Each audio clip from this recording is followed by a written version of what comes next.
So this is the home page for the Vidette Digital Archives. You can see right here, videttearchive.ilstu.edu. You can also get to it by simply going to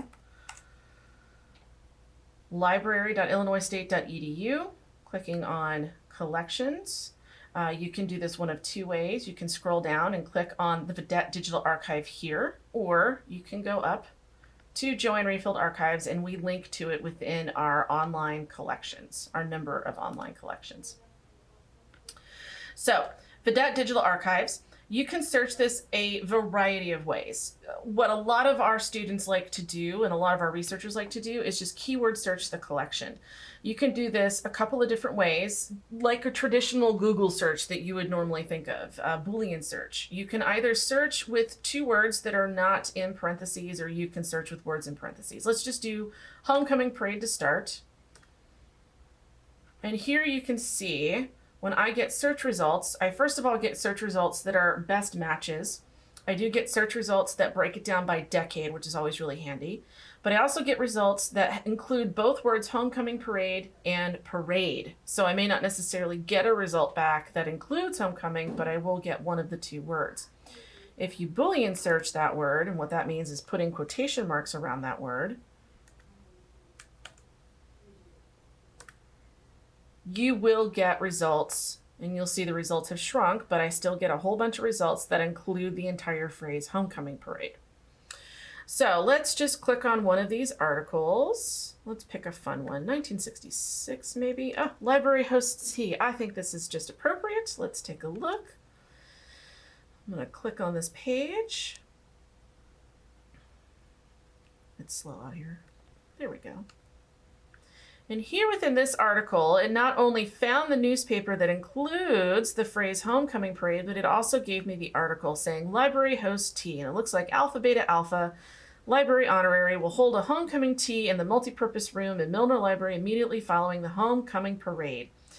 The database not only shows you where in the newspaper and gives you the page in the newspaper where that phrase is found, but we also make the text available on the left-hand side so that if you just want to copy and paste that text into a document, say you're taking notes, you can do that as well. You can also search the Vidette by date. So if you click on dates, you can search by a particular year.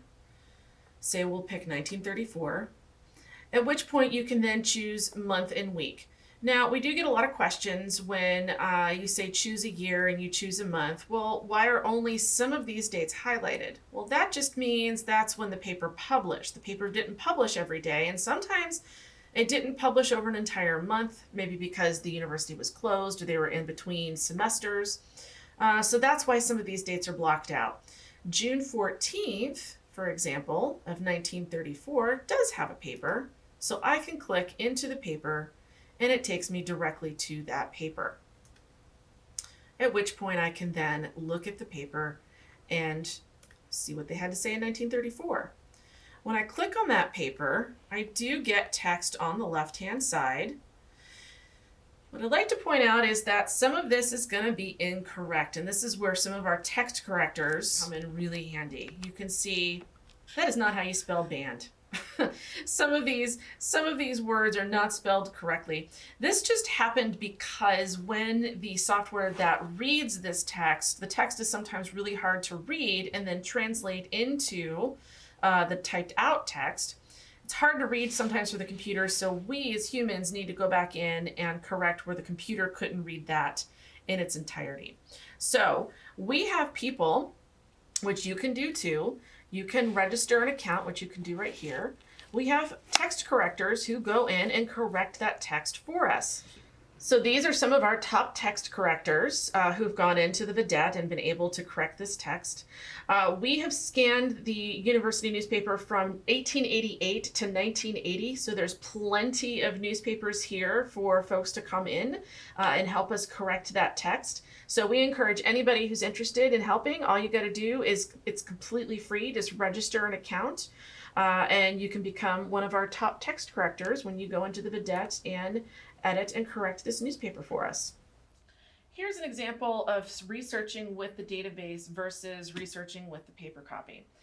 I write these small articles for the ISU Annuitants newsletter that is a remember when type of article. So using the Vidette, or online Vidette, I'm able to keyword search, I'm able to go to specific dates of newspapers to do that research. So for example, if someone says to me, I'm really curious what was going on during February 1966, I not only can just go straight to that newspaper, very quickly see on the home page, Board of Governor passes college organization plan. I can go and very quickly copy and paste that information, whatever information I want to copy, into a document. But I can also just keyword search. We'll say Board of Regents, for example. Board of Regents.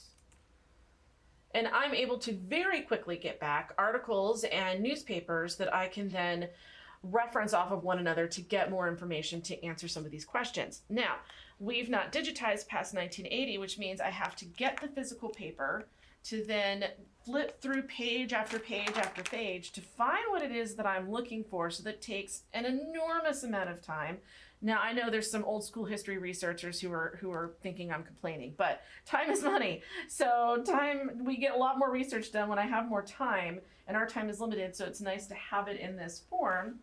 But I can flip through the pages to find that information if I have the physical copy.